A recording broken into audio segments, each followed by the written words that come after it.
Welcome to Century Communications Public Affairs Special, Clearing the Air. The electric vehicle is here, and we want to thank GT at the top for helping put this together and helping sponsor it. We're going to talk about the electric car. It's the holiday season. You might want to go out and be one of the folks to lease one of these vehicles. We're going to talk about that. Joining me to talk about it are Ed Begley Jr. Ed, it's always a pleasure to have you, and I know you have one. I just rode around the block in it. Yes, I do. It's a good car. It's great.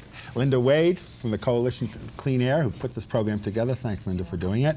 And the rest of the panel are Sharon Saris, who's the Director of Corporate Affairs for General Motors, whose vehicle we're going to be talking about. Peter Mikulski, Director of Operations of Edison EV. Ron Colin, who's the Partner Research Director for J.D. Power and Associates. And Bill Vandenberg, who's Vice President Communications of CalSTART. Welcome, everybody. Welcome to this half-hour special. We're going to look, viewers, at a 30-second commercial that has been flooding the airwaves. It's been in three versions, a 30-second, a 60-second, and a 90-second, just to bring you into the consciousness of this moment. So let's look at this 30-second commercial right now.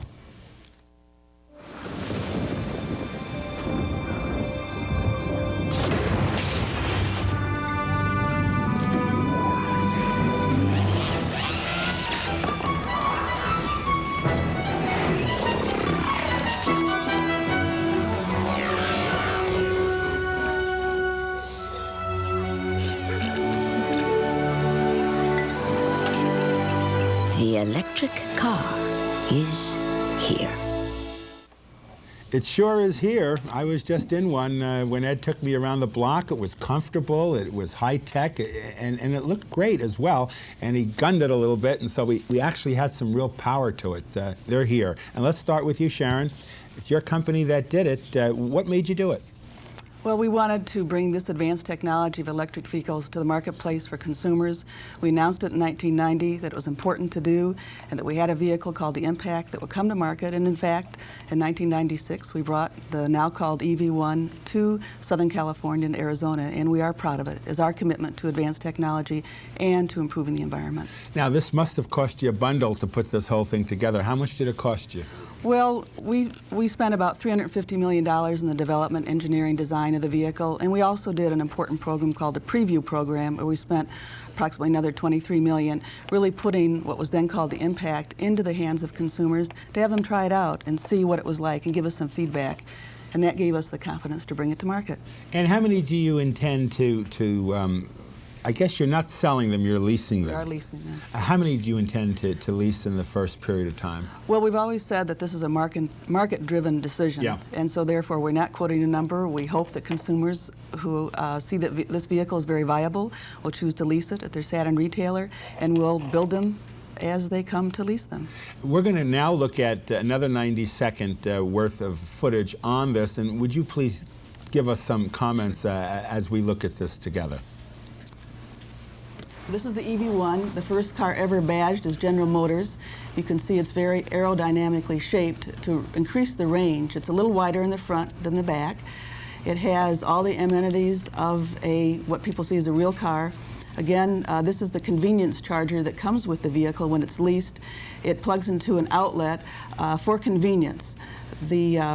You could do this at your home or at a neighbor's house or a friend's house, but the real charger is this plastic paddle that magnetically transfers electricity from the larger charger to the car, and it would be a unit, not this one, but the charger that goes with the paddle would be one that you would install in your garage and then can charge the vehicle in 2 to 3 hours overnight. You'll see the trunk here and the front. It has a propulsion system that was designed by General Motors Delco Electronics unit. It's called MagnaCharge. It has a very innovative design and propulsion system that charges it. In addition, to the other amenities, it has a trunk that fits 2 golf bags, as well as a cassette player, dual airbags, AM, FM radio, air conditioning. It really is a very, very viable vehicle, and it has no sound in it. It is all electric. So we're very proud of it. You're beginning to see it on the roadways of Phoenix, Arizona, in Tucson there, as well as Los Angeles area and San Diego. Sharon, if I wanted to lease one of these vehicles, how much altogether would it cost me a month? Well, depending on where you live, if you're in the South Bay area here in Los Angeles, you'd be basically leasing it for the price of about $25,000. We have the advantage of federal tax credits, as well as the South Coast Air Quality Management District $5,000 buy down. So if you leased it, it's about $460 a month to lease it. You could also pay a one-time lease charge as well. Why are for you 3 leasing years. them rather than selling them? Well, when Saturn did their research, they decided that it might help consumers who had perceived that there might be a risk in this. We do believe that the buyers, the leasers, are people who want to be the first with advanced technology, but we thought it would take any possible concern of a consumer out if they knew that they were leasing it. And if they moved to another area, for example, if they moved to Michigan, where we aren't leasing them, they wouldn't have to worry about the fact there was no support system. They'd be able to turn the car back in. Now let's be practical on this. Peter, would you tell us, I want to get that, but it's electric, and how do I do what I need to do to keep it charged? Yes, the typical way of charging the vehicle is to charge it at night in your home, in the garage. We do install a 240-volt unit, which is consistent with the maximum voltage available in everyone's home. We put in a circuit that feeds that circuit. It's a 40-amp circuit, and that also is capable in most people's home with minor upgrades in some instances. And as Sharon has already mentioned, it ends up being really a convenience device that charges the vehicle at night, and it charges it in about 2-3 hours at low electricity rates. Well, what is it going to cost me a month in additional electrical costs? Well, it varies depending on how far you drive and the kind of driving that you do. Typically, though, you can recharge the vehicle to get another 70 miles or 80 miles worth of driving for about $1.50. $1.50? Mm-hmm. That's correct. So then maybe that's $1.50 a day in your own mind, maybe another $30 to $40 a month? That's correct. I think typically it could be something on that order. It depends on driving habits. Now, what if my driving habits suggest all of a sudden I'm running out of power and I'm on the road, or I'm in some congestion traffic area? What do I do? Well, there are some limitations to the range of the car, and because of that, you have to think more in terms of a pilot, and you fuel up whenever you get an opportunity to do that. There are a number of public infrastructure charging stations available, and they're increasing as we speak. There is expected to be in 1997 as many as 200 more being installed in the LA basin along frequently traveled freeway corridors. In LA County, there's the phone on the freeway if you have an accident, thanks to senior former supervisor Mr. Hahn. Will there be on the highway an opportunity? Would you believe public funding, support from the community to set these up? Yes, in fact, there are several programs, some of which have already been enacted. We do have a program, Clean Fuels Corridor program, that exists called the Inland Empire Program, where we, Edison AV, have installed a number of charging stations in that program, all the way from Chino and Corona out to Palm Springs. There are more programs called the Quick Charge program that are expected to go underway early part of next year, which could install as many as 150 more charging stations, conveniently placed on freeway that the drivers are expected to traverse. Mm-hmm. Now, I know both Linda and Ed are going to talk about cleaning the air, and that's really one of the primary reasons why we're pushing for it. But the critics have said electricity creates pollution. You usually burn fossil fuel, and it's filthy. So how are we cleaning the air? Well, electric power plants, fossil fuel powered power plants, do have stacks. The emissions technology has been around for decades. It's very efficient. It meets all the regulations. And even as the regulations become more stringent, the types of emissions are well known because of the stable processes within a power plant. And so that technology affords for a very clean environment. Now, the power plants are not their output is not entirely used at night as everyone is asleep, and that's when we expect most of the cars to be charged. So we're actually using existing capability at a very clean output, if you will, for powering cars during the day. Ron, I'd like a little reality check. First of all, tell us J.D. Power and Associates, what that group is that you're part of, and then tell us how this fits in with our gasoline guzzlers out there. Well, first of all, thank you for inviting me to be on the show. Yeah, my pleasure. J.D. Power Associates, we represent the voice of the customer and the voice of the marketplace. We've been in business for 25 years, how this EV, electric vehicle concept fits in, it's an intriguing idea. It has gotten a lot of press, but the EV maker is not without its challenges. First of all, the American consumer has come to expect a very high level of quality and dependability. Yeah. To the credit of the automakers, Right. vehicle quality has increased 30% over the past 6-7 years. By quality, what do you mean? Dependability, trouble-free operations. In fact, when we ask Americans what made them make their decision to buy their vehicle, more than 4 of 5 say trouble-free operation. So, what's your feeling about the future in terms of the electric vehicle? Well, as I said, there are some barriers. They're going to have to be overcome, and not just technological barriers. I think there may be some psychological barriers.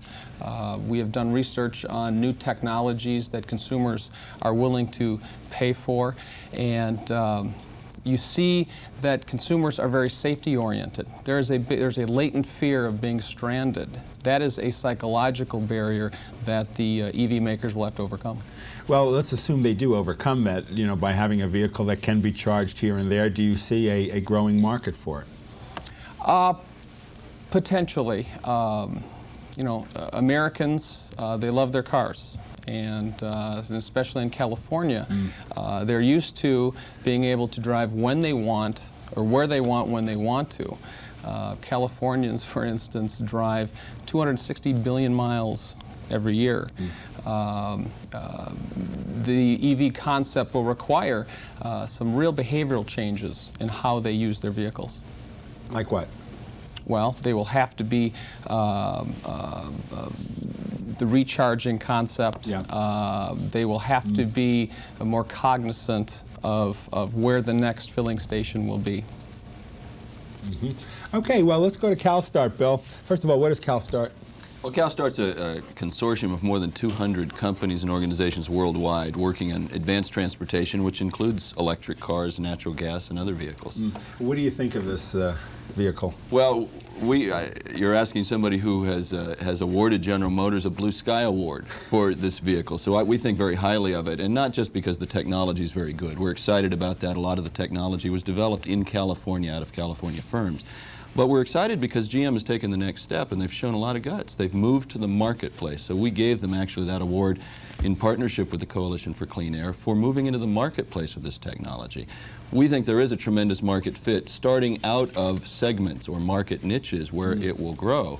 GM has identified for its vehicle probably a perfect market segment. We think there are a variety of these where electric vehicles will fit. And I must agree with Ron on some points. I think it does take some changes. But I think it was only maybe 20, 25 years ago that most of us had conventional ovens, didn't use microwave ovens. For some reason, that change in people's demographics and their amount of time, convenience factors they wanted, made them see that a different oven, not replacing completely their conventional oven, was valuable to them. We think electric vehicles will fill a similar market for people in the short term. They'll realize, gee, when I really think about it, 85% of my trips are under 40 miles. They're the commute, pick up the kids.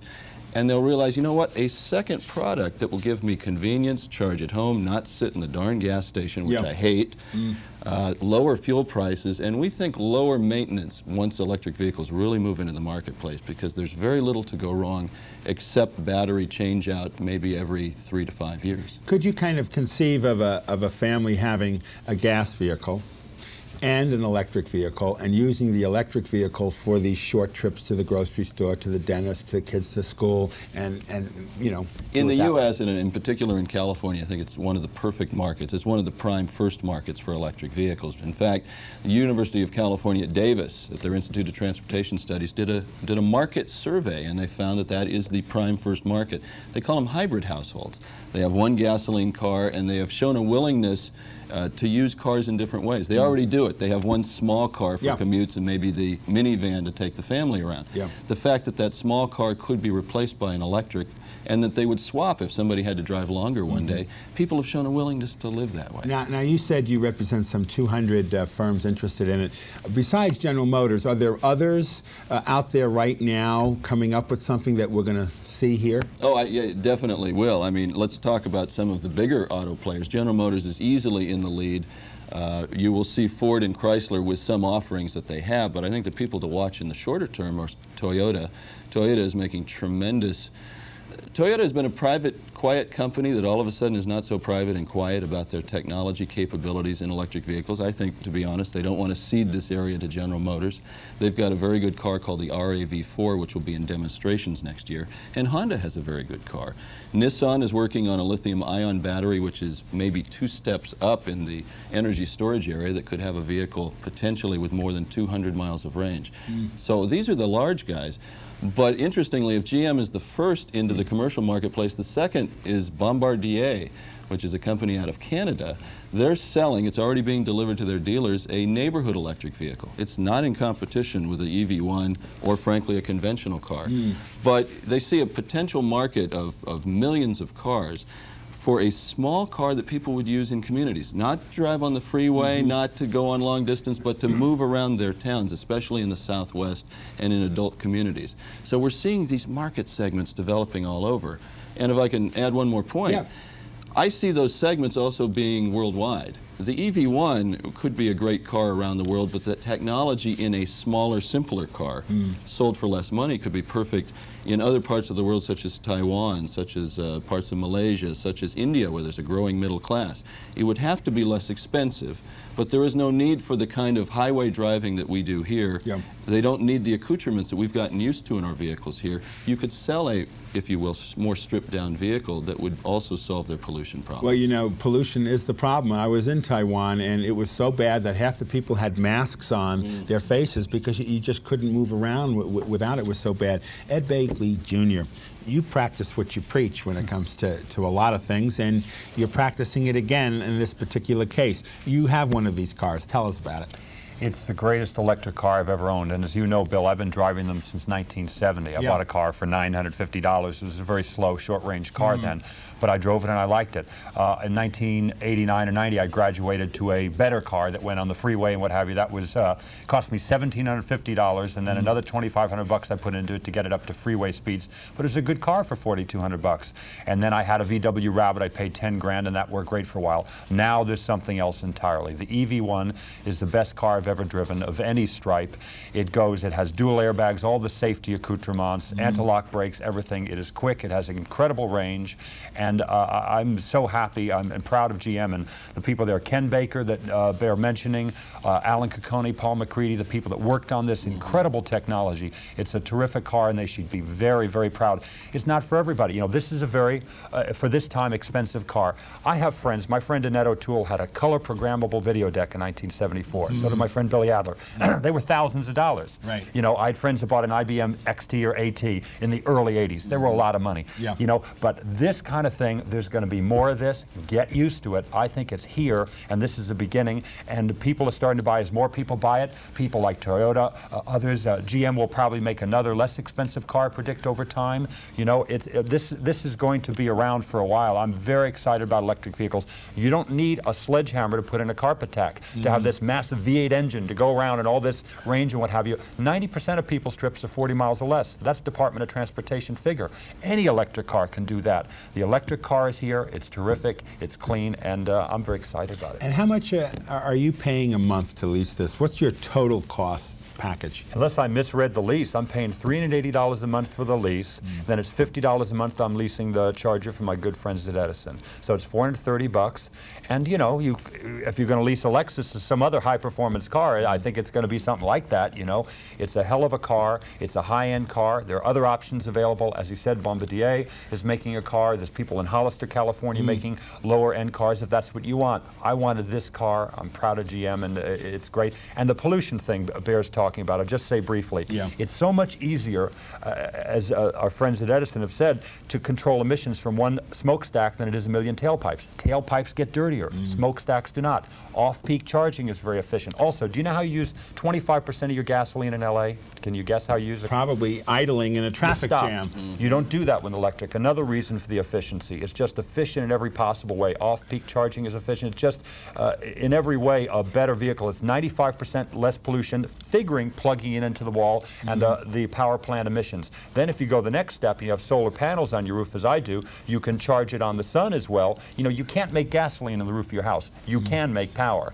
And not to take away from Edison, I use them. They are my power source. Near the winter solstice, my neighbor's house shades me. I don't have enough power. I need Edison and the DWP, people like that for that. You know, the utilities are not going away. They're going to. Not everybody can afford solar panels now. So this is something you can do today. It's going to clean up the air, and it's a good car. Linda Wade, he mentioned the pollution. It cleans up the air. Tell us, you know, we still have a big problem here, don't we, with our air? We do. We still have the dirtiest air in the country. Dirtiest air in the country. In the country, without exception. Everyone admits that. In fact, it would take the pollution from 40 different metropolitan areas, including New York, Houston, Denver, Philadelphia, to equal the pollution that we have in this area. Now, we've made significant progress, and we're very pleased about that progress. In the 1970s, we had stage 1 smog alerts, which is when air quality is determined to be unhealthful for everyone. Yeah. We had stage 1 alerts on 4 out of 5 days. Today, it's about 1 out of every 3. And that's when air quality is considered to be unhealthful for children, the elderly, persons with respiratory and heart illness, and even for healthy adults who exercise strenuously. Now, when you say children, I mean, I'm told, is this true, that our children's lung capacity is less here than in other parts of the country because of that? It is. Children raised in this area, there's a medical study that documents that children raised in this area, their lung capacity is 10 to 15% less than children who are raised in other cities, such as Seattle, Houston, San Francisco. And that means our children are not as healthy. And that's why the Coalition for Clean Air, we're a nonprofit environmental group whose mission is to restore clean, healthy air to this basin so that everyone who lives here and breathes here is healthy. Well, let me ask you a political question, and for anybody as well here. Our federal government talks about being concerned about our environment, obviously, and the air is part of it. Why doesn't the federal government, the state government, the county government, the city governments, which use lots of vehicles, I don't care if it's a bus or if it's a government car of some sort, why don't they say, let's make them electric and therefore create the market instantly for the GMs and others and purchase their vehicles electric? Well, Some of that is actually going on. I mean, it's a good idea. I'd be behind even more of it. The city of Santa Monica announced that they were taking a couple of electric buses into their fleet right now.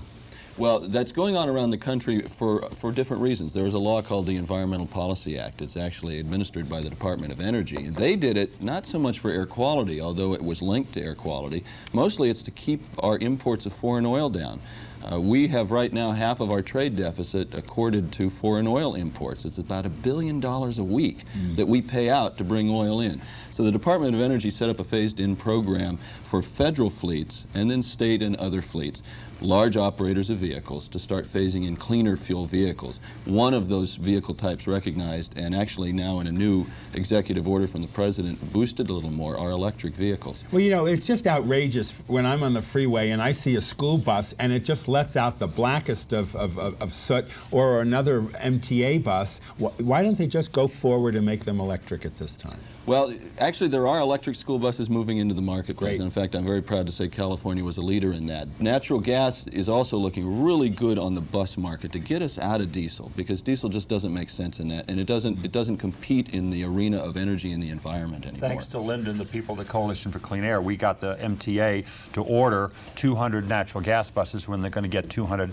more diesel. So we had a dump diesel campaign. Richard Alatorre, Solar Light, and other friends at the MTA said, no, this is a good idea. It's going to be cheaper in the long run. The maintenance is less, the fuel cost is less, and they did it, and it's a good thing. Sharon, if I'm watching this program out there and I said, you know, it's about time, I'm going to make a New Year's resolution. I'm going to be one of the good guys in the new year, and I'm going to pollute less if I can. How do they get in touch, and you know, what does the commercial help them figure out where to go? Well, it does say that the EV1 is brought to you by General Motors. The next part of that is that the 24 Saturn retailers in the 4 market areas, the San Diego, Los Angeles region, Phoenix, and Tucson, are marketing, are leasing the vehicle. And as mentioned from J.D. Power, Saturn division of GM is really very well respected and measured by J.D. Power as having the highest customer satisfaction of really any division in GM, certainly, as well as in competition with other automakers. So they are really committed to customer satisfaction. I think as someone goes to that retailer, they'll find themselves assigned to what we call an EV1 specialist to get at that notion that's a different experience. You need to be educated because people do have the model of what it is to buy or lease a gasoline-powered car, but they need to be educated about electric vehicles. So Saturn has really committed the resources to make sure that the customer's comfort level is high and continues to be high. And let me tell you how good they are at it, Bill. My representative, Amy Jones, I've had a few questions, what have you. Yeah. They're on the phone right away. The people, the Saturn dealer, there right away. If I have a question about this and that, they've been so great. The follow-up is incredible. The customer support is beyond anything I've ever heard about. What do you think, Ron? Tell our skeptic out there. No, I want to compliment the auto industry for taking such a proactive stance on the environment, but I don't want to understate the challenge ahead of EV makers. There's over 300 models out there, 40 different nameplates. Vehicle quality is through the roof. The final decision maker in this, whether this is successful or not successful, will be the consumer, and that will be the key. Linda? And I just want to remind everyone that electric vehicles, first of all, we congratulate GM very much. And to remind people that electric vehicles improve air quality, and improving air quality protects public health, and that's what this is all about, and that's why we're involved. Well, thank you all very much. Appreciate the insight, information. Let's go get our electric vehicles, at least for our second car out there. Appreciate very much this discussion. And I want to thank you out there for sharing your time with us. God bless you, and bye-bye.